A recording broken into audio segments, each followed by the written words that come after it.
Hi everyone!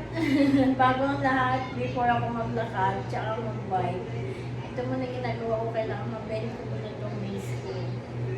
Mabend ko muna siya hanggang dito para makapag-bike ako. Kasi hindi siya nag-rotate kasi yung mga unang araw ay nag-rotate siya. So, hindi pala porket nag-rotate na siya, ganun na yun. Kailangan hard work pa rin, everyday mo pa rin siyang gagawin.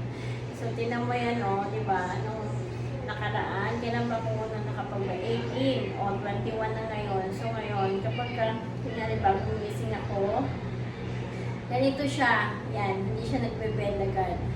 So, kailangan mo pa rin siyang hard work pa rin.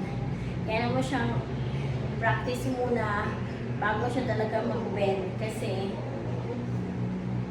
kapag natutulog ka, naka-straight lang yung paa mo. Ganun yun. Kapag naka-straight lang yung paa ko, mahirap na naman siya i-bend. So, kailangan i-practice ko na naman siya i-bend.